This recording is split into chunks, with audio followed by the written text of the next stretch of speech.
and alive. When I entered the corporate world at the age of 21, I was both awake and alive. I was like a child oozing with zest and confidence. And on my 10th year, I became the veteran, somewhat swim with the sharks without being eaten alive. Yes, I achieved my sales targets, key result areas. I received promotions, incentives, and wawawi. All the while, I thought that this momentum will never ever end, but I was wrong. On my 15th year, ladies and gentlemen, I became the underdog. I was not hitting my targets anymore. I was missing my key result areas. From quadrant 1, I think I was placed to quadrant 4. And yes, even in presentations, some of my friends and co-employees ridiculed me. I do remember a presentation in the boardroom in which I was about to present to the assistant vice president in sales. We had a business review. Let's call that vice president Mr. ABC. He was a big, tall man with a low-pitched voice and a life-threatening aura. So I started my presentation. Good morning. I am here to present about blah, blah, blah, blah, blah, blah. Then Mr. ABC suddenly interrupted my speech. Wait, Joel. What's your point? How's your business? What's your message? Is it good or is it bad? Ladies and gentlemen, it was like an Armalite. For the very first time in my life, I ran out of words. So I started using gestures and facial expressions and made the longest pause ever. Ouch. Ladies and gentlemen, it did not happen once, twice, but for so many times. To the point that I lost confidence within myself. To the point that I lacked the skills to sell my message anymore. So what did I do? The great physicist Albert Einstein said, life is like riding a bicycle. To keep your balance, you must keep on moving. So I have nothing to do but to simply get up, to rise up, and to move forward. And in my 16th year, I started to do that. I joined Toastmasters International to somewhat hone my leadership and communication skills.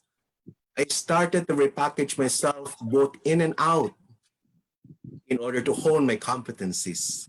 And lastly, I prioritize God and my family more than my corporate way of living. The journey of this underdog to redeem himself was not that easy. Trials and adversities were always there, but I needed to keep on moving. These are the activities that I made.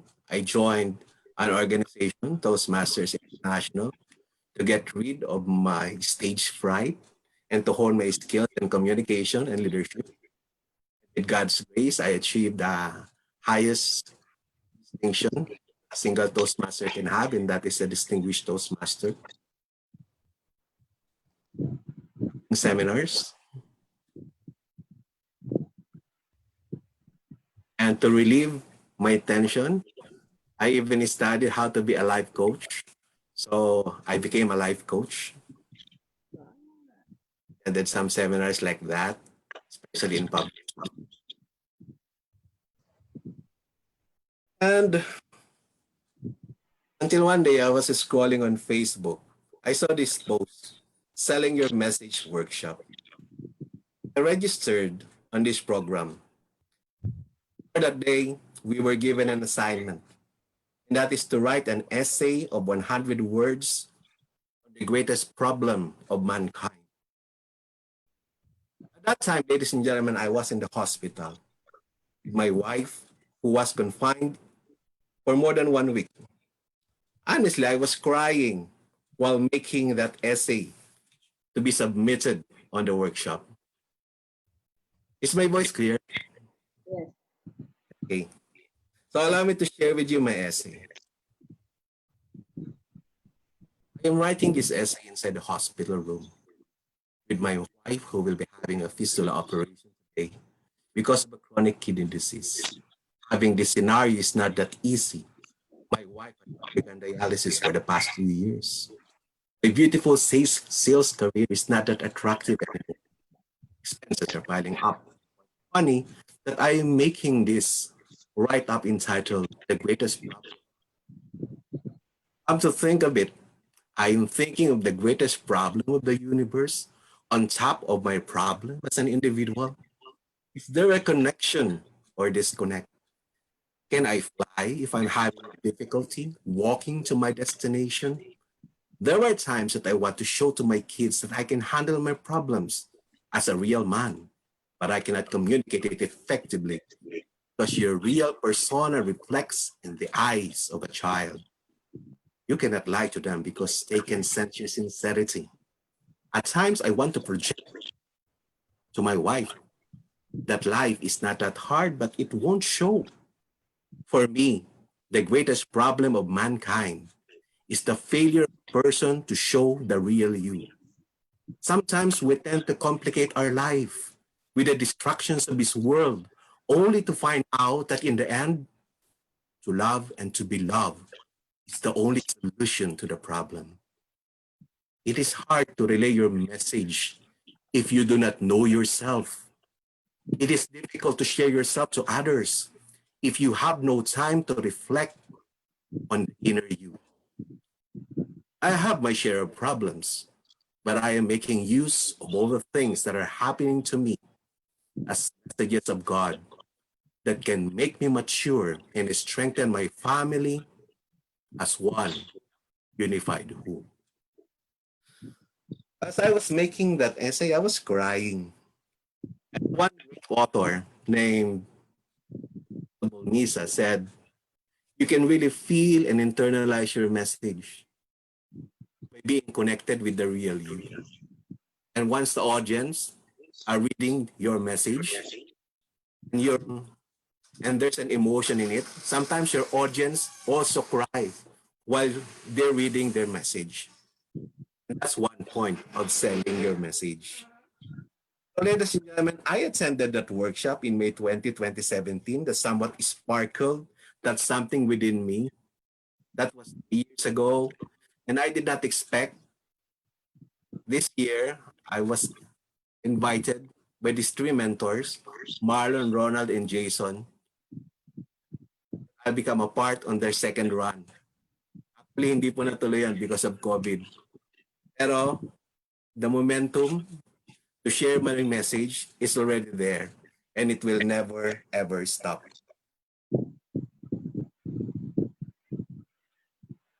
I learned a lot in this workshop and allow me to share with you the nuggets I learned. Ibang pictures ng mga talks. First, there are 3 stages of public speaking. Number 1 is dread. Number 2, tolerance. Number 3, enjoyment. So, unang stage, it's not natural to have stage fright.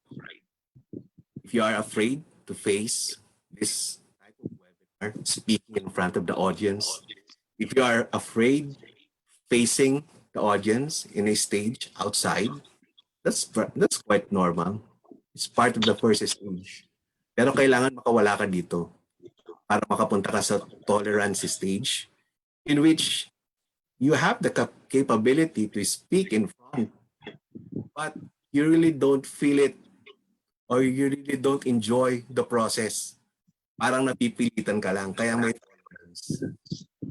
Ang last stage is enjoyment, in which you are already enjoying the art of public speaking, and this has become your journey because you have a message to sell. So there are 3 components of a speech: ethos, logos, and pathos. When we mean ethos, this is the credibility, which somewhat consists of 10%.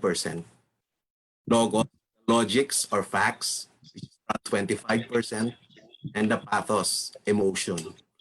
which is 65%. You can see all of us are emotional beings. Connect to the heart more because we are filled with emotions, with feelings. That's why it's 65%. Sabi nga nila, facts sell, but stories sell. If you have your stories that can inspire people, if you have authentic stories that you can relay in order to humanize and to share your experiences, then have the power of selling.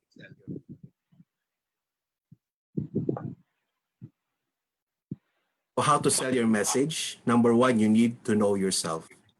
The first step in using the power of leadership and communication is to know yourself. Kasi napakahirap mag-speech sa harap ng tao kung hindi mo naman kilala yung sarili mo. Sayang lang po ang oras. Next, strengthen your core.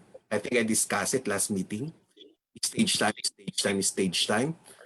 You are given the opportunity to speak in front, to share your message. Do not be afraid because this will serve as your experience, your leverage in order to internalize and in order to share your message as the real you. You must have the power of never giving up. This is one-word champion of public speaking, Mr. Darren Lacroix. At first, he was a stand-up comedian turned world champion of public speaking, in which his mantra is stage time, stage time, stage time. So I did my best to talk to different institutions like schools in LPU, Salipa, PUP, Quezon City, medyo malayo po. And how to sell your message? Ladies and gentlemen, you need to enjoy the ride. You must not be pressured. Deliver your speech one day at a time, one speech at a time. You must have a heart that can connect and empathize with people all the time. So these are my reflections with regards to selling your message, which can also be a part of your reflection. Number one, why do you do what you do? What pertains to your purpose, your belief? Why do you want to speak in front of people? Number two, how do you do what you do? Which pertains about your unique selling proposition. How can you sell your message effectively as a unique individual? Your point of difference. And number three, what do you do? This pertains to your product, your services that you want to share. If you are a speaker, the speech that you want to sell. If you are a salesperson, the